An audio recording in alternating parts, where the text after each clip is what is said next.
I want to take some time and really break this down and tell you why I don't believe in passion projects, why I think most research is performative and fake and actually harms your child, and then talking about the myth of starting something, the myth of the founder or co-founder. Hello, and welcome to the Admittedly podcast. My name is Thomas Caleel. I'm the former Director of MBA Admissions and Financial Aid for my alma mater, the Wharton School at the University of Pennsylvania.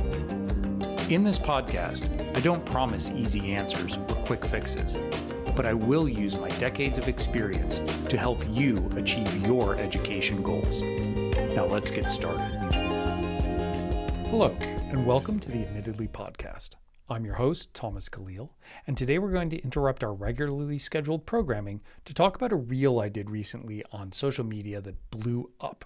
It had to do with ranking extracurricular activities, and there's a couple things that tended to get people really riled up. And if you read the comment section, it is a little bit spicy. But first, I want to say thank you to all of you for following and listening on Apple and Spotify. For those of you who are watching this episode on YouTube, thank you very much. Please take a minute and subscribe. You don't want to miss anything. And the likes and subscribes really matter to us, and we appreciate it. So what was this reel? Let's start by framing that. Basically talking to a member of my team, and they were asking me to rate things from 0 to 10. So they'd say to me, passion projects. I'd say 0 to 0. And they'd say working a part-time job, 7 or 8 out of 10. And really it was just kind of a lighthearted way to kind of rank and order things, but people got mad. They had notes, and I want to address some of these today. I want to go into depth a little bit on this because I think it's very important. There's a lot of misperception out there about passion projects, and I spent a lot of time and admittedly talking to families, especially families that are considering the program, seeing if there's a fit.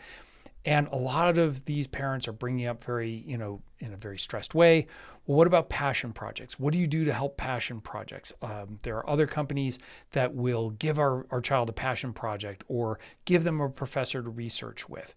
And so I want to take some time and really break this down and tell you why I don't believe in passion projects, why I think most research is performative and fake and actually harms your child, and then talking about the myth of starting something, the myth of the founder or co-founder. So let's get into this. What is the purpose of doing a college application? It's to showcase who you are and what you're interested in. You're really going to this university and you're saying, listen, this is what matters to me. This is why it matters to me. This is how I have explored this curiosity. Now, in many cases, this is I'm going to say academic/intellectual curiosity. I'm very interested in pre-med. I'm interested in pre-law because this happened or I saw this and I want to make a difference. I had a family member who was ill. It was very stressful and I'd like to pursue that more. I see injustice in the legal system around me. I want to fight for people's rights. I want to be a prosecutor. I want to be a judge. I want to help do good things in the world. I want to be a teacher, a scientist, whatever it is. The admissions officers are trying to understand who you are and why these things matter to you. And especially on undergrad, there's a deep focus on academic and intellectual curiosity.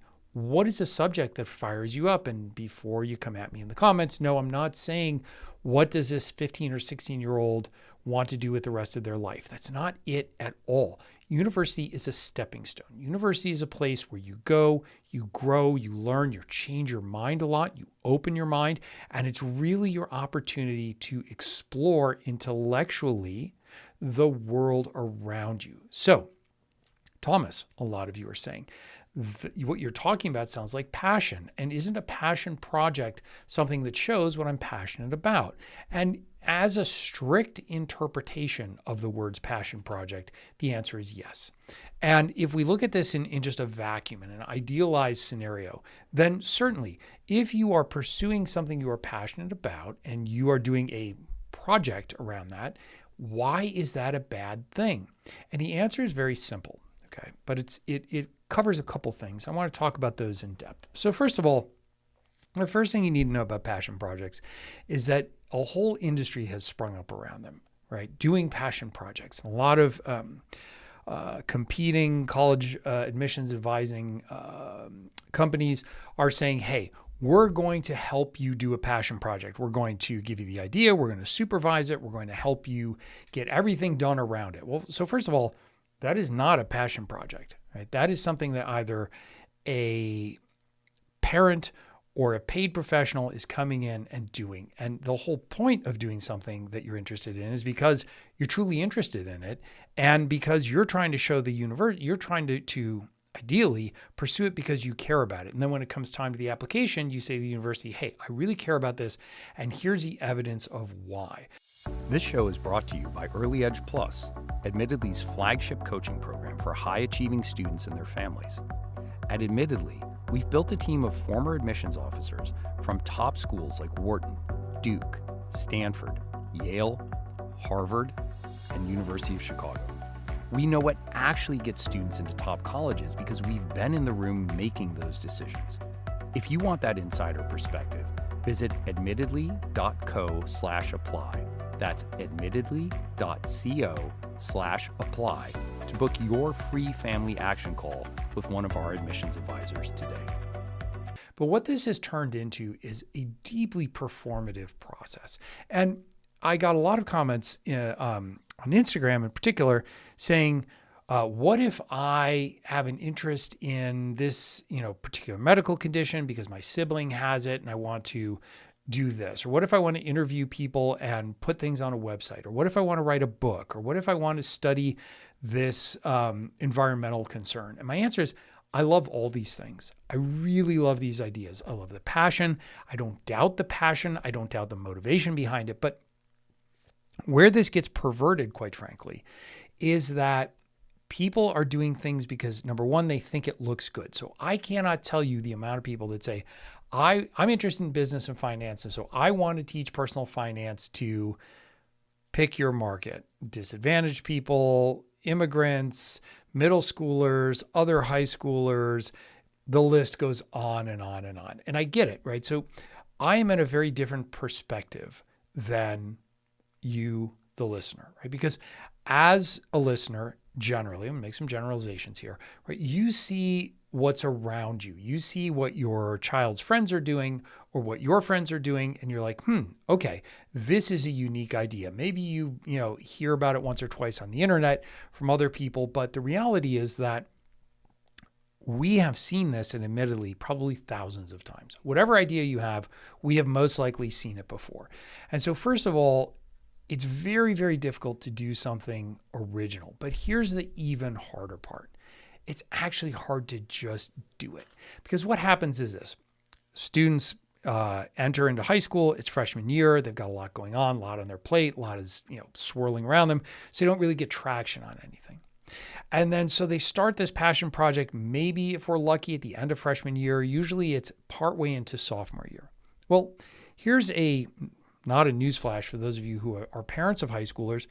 These students have no time at all. And so they will take something that is truly actually something they care about in some cases, and they realize this is really hard. Now, I've been an entrepreneur for my whole career. I have built more than my share of companies. And so especially when I hear about students getting salty and saying, well, I'm going to start, what if I start a company and I make it really successful and I do this and I do that? And I'm like, great. So first of all, having a successful company is not in and of itself a reason for a university to admit you. They want to know about the learning process. But let's focus on, okay, I want to build a successful company. That is incredibly hard work. I had a student who did this, who got into Stanford, and the focus was definitely on the processes and steps that he took, not the success of the business. But let me tell you something, this business absolutely consumed them for about 4 years. They worked on it night and day. They were involved in some other things at school, but this is what they did every day after school, every morning before school, every weekend. It was relentless. It was crushing. So if you can look me in the eye and say, I'm going to start a business, but I'm actually going to start a business like a business person, and I am going to make this happen. I'm not going to take a big check from mom and dad. I'm not going to have people doing it. I'm not going to be selling just to my friends and puff it up. Then yes, okay, let's talk about that. And people get mad because I make these statements, but what they don't realize is that 99+% of students will not see a passion project through. Mom and dad get heavily involved. They pay to put together some website that's like 1 or 2 layers deep. They have a bake sale or they sell some whatever it is to a couple of their friends. They make a couple $1,000s. I mean, great. Applaud the fact that you tried, but trying is not doing. And when you are looking at ultra competitive, highly selective universities, it's just not enough. But worse, you're robbing yourself. It's a waste of your own time. Your time is your most precious resource. It doesn't seem like that when you are in high school. I was driving around a van of my son's friends yesterday, taking them around. We were doing some things, and I had about 15 end of year 9th graders in there. And to hear their passion, to hear what they really cared about when they didn't think anybody else was listening was amazing. And I fell into conversation with a couple of them about like, okay, well, why aren't you doing something about that? Right? Like evidence that, show that.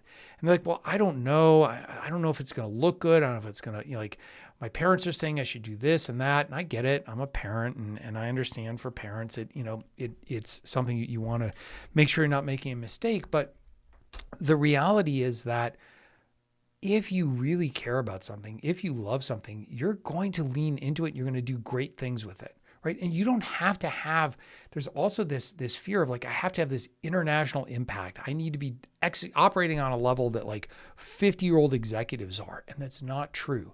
Find something that you can lean in and make a real impact and do real things locally, but make it true to yourself. And bluntly, make sure you're not doing what everybody else is doing, because it's very hard to distinguish yourself that way. Now, I have had students do that. I had a student who started what became a national nonprofit focused on collecting used sporting equipment, refurbishing, rehabilitating it, and then upcycling it to schools who didn't have access to resources. I had a student start a national nonprofit with a very deeply meaningful board around trauma that they had suffered earlier in their life. I had students start successful businesses, but these are things that consumed their life. These are activities that they leaned into, and that's the main part of what they did. So it's really, really important for you to understand that if you're doing a passion project that a consultant came up with, that your parents are pushing on you, that you think is going to look good, I want you to step back and I want you to say, is this really how I want to spend my time? Am I excited when I wake up in the morning to do this, or is it something that is draining to me? And if it is the latter, I want you to stop. I want you to do fewer things. I want you to do them intentionally, and I want you to do them well. That is perhaps one of the most powerful things that you can do. Another thing that really, really, really sparked a lot of controversy on this reel was starting something. And I got a lot of really salty comments about, you just want drones because I said, one of the worst things you can do is start a nonprofit. Join an existing nonprofit and go make a difference. Oh, people were upset. They had opinions. They had notes. And a lot of them came down to, you just want corporate drones. You want people who are following the rules. I want my child to be an entrepreneur. I want my child to think differently. I want them starting things. I want them starting nonprofits. Why is that so bad? Why are you such a terrible human? And the reason is very simple. Because again, starting a nonprofit is very, very hard. And I would say the vast majority of students I've ever worked with who have started a nonprofit have failed. Not because they're not great people, not because they didn't care, not because they didn't want it badly enough, but because life happens. You have so many requirements on your time. You have classes, you have friends, you have sports, you have other clubs, you have plays, you have music, you have jobs, whatever it is that you're doing, right? Starting a nonprofit is immensely hard. Starting a nonprofit is starting a business, and starting a business, as we've already discussed, is really hard. It requires immense work and focus and resources and all the other things. But students get so caught up in but I have to be a co-founder, I have to be a founder, I have to start something. It shows initiative. No, it doesn't. Right? Yes. Have I had students, like I just mentioned, start nonprofits that eventually became something national and meaningful? Absolutely. But that's like saying, I'm going to drop out of Harvard because Mark Zuckerberg and Bill Gates did, and they're doing fine, right? A lot of people confuse when somebody is admitted and they look at what they've done and they're convinced that every single thing that they've done made them get admitted. I had a person come barnstorming through the comments yelling about how I was an idiot because almost everybody, I use that term loosely, at Harvard started a nonprofit. And I was like, yeah, correlation does not necessarily imply causation. A lot of these students are driven, bright, really amazing students. And one of the things that their parents or their counselors do is they're like, you got to start a nonprofit. You got to start a nonprofit. So they do. But they're doing other things really, really well. The nonprofit or the passion project is kind of vestigial, right? It's just kind of hanging out there. So when they get admitted, people are like, oh, we have to do that too. But you don't. Go join. I've used this example before. I had a student very interested in surfing, very interested in the ocean, was going to start their own nonprofit. We talked. I was like, there's a great Heal the Ocean chapter where you live. Why don't you go call them and see if they could use some help? And they could. And this student really leaned in and reinvigorated their whole youth program, built a youth program for them, got an amazing letter from the head of the chapter saying, I have been, doing this nonprofit now for close to 3 decades. I've never seen anybody make a bigger impact and be truer to the spirit of what we are about. And that was deeply meaningful. That resonated in this student's application because it was genuine. And they didn't have to spend the time and energy and brain damage on trying to start something to replicate an organization that was already doing great work. You can step into an organization that's handling all the minutia that you don't want to handle and just spend your time close to whatever it is that you want to do. And I cannot emphasize that enough. There is absolutely no requirement that you co-found or found something, and you can make amazing impact and build real relationships in existing organizations. Look, if you're one of those people though who is an independent person and wants to do their own thing, and you go out and you do that, fantastic. What I'm telling you is that the odds are generally stacked against you. Academic performance and test scores have become increasingly important in today's admissions landscape. That's why Admittedly is partnered with Advantage Testing, the nation's #1 private tutoring company. For nearly 40 years, their Ivy League tutors have helped students perform their very best. Help your student get an advantage and learn more at admittedly.co/testing. That's admittedly.co/testing. Another thing that I talked about that caused all kinds of controversy, I said, go get a job, not a fancy job, a service job, a retail job. Oh, the comments. I don't want my child learning to be a wage slave. I want them doing passion projects. I want them starting nonprofits. I'm like, great. I understand that, but let's be real. You learn more from working a job than you do from going to some fancy summer program or doing some performative passion project. It's that simple. What a job signals, especially not a fancy job, not a job that your mom got you at her friend's hedge fund or her hedge fund or something like that. I'm talking about a job that you have to show up and work, right? Working food service, working retail, not glamorous at all. In fact, you have to suffer the slings and arrows of the general public. You have to get treated badly. You have to learn how to work with others. You have to work under managers who may not have your best interest at heart.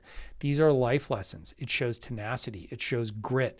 It shows that you can handle adversity. And for those of you who have to work, and I've had a lot of students who do have to work to help support their family or their education expenses, you don't need to make a big deal out of it.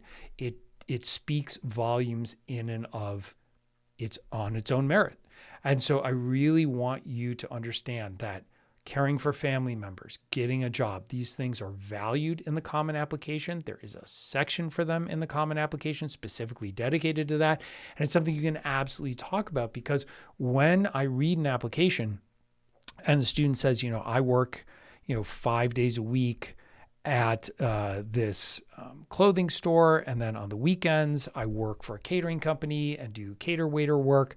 I'm like, okay, this tells me a lot about this student versus some passion project that looks the same as thousands of other students out there. And even though that student is really well-meaning, they're not distinguishing themselves in any way. And the last thing I'm going to hit on, I touched on this earlier, is the amount of people in the comments saying, but I know a student who did a passion project and still got into Yale. And I'm like, great. Okay, first of all, you're not providing any context. And this is where I have this conversation often around statistics. Right? Why doesn't Admittedly publish statistics? Because statistics can be manipulated. So when you tell me 2 students in my class got into Ivies and they did this, and you say it's no good, I'm like, great. What else do I know about these students? Were they first gen? Were they legacies? Were they recruited athletes? These are all critically important details that most people omit. And they forget that universities have their own institutional priorities. Universities are trying to build an interesting, diverse class that's going to benefit the entirety of the community of the university. And so they just focus on, well, Thomas got in, Thomas did this, and so you are wrong. It's like, there's a lot more nuance there. I really need to see a lot more nuance around that. And it's also why you get these students, you get these stories about students like, well, Thomas did everything right. Thomas was school president. Thomas was captain of the soccer team. Thomas was in the school play, and he didn't get in anywhere. Like, okay, but was that what he really wanted to do? Could he have evidenced what he wanted to do more effectively? Did he communicate why he did those things in a way that mapped to a coherent strategy of like, this is who I am unapologetically. This is what I'm curious about. This is what I want to learn. These are things I'm unsure of, but this is why I'm coming to your university, because I want to figure that out. So I appreciate you sticking with me today on this. I know sometimes on Reels, on Instagram, on TikTok, I'm not really able to provide as much context or detail as I'd like. And in fact, when we're shooting these things, my team is constantly yelling at me like, make it shorter, you're rambling, because so much of this is, it depends, and there's caveats and things that work and don't work, and details and nuance and shading that I want to talk about. And that's why I have the podcast. And so I want to thank you all very much for following, for listening along. It really means the world to me. I really appreciate it. I also welcome your feedback. I joke about the negative comments. I like comments on social media at AdmittedlyCo. That's at AdmittedlyCo on Instagram and TikTok. I'm in the comments every day. I'm in the DMs. I like talking to you. I actually enjoy contrarian opinions. I enjoy when people challenge me on things and bring a different viewpoint, because there are definitely times where I've said, hey, you know what? That's a very valid and very interesting viewpoint, and I hadn't considered that. And then there's some times when people are just flat out wrong, and I have to point that out. But I appreciate you coming along this journey with me. Thank you for subscribing. Thank you for following. It means the world. I look forward to hearing from you in the comments. And what do you think? I mean, what do you think about passion projects? What do you think about whether or not it's good to start a nonprofit or join an existing one? I really want to hear from you. I want to hear your ideas, your thoughts, and your suggestions and your experiences. What matters to you? So I'll be looking for those soon at AdmittedlyCo on socials. Thank you. Thank you for joining us today. Please take a moment to subscribe to the Admittedly podcast and download this episode. I welcome you to share your thoughts and questions with me. You can find us on social media at Admittedly Podcast. I look forward to continuing our journey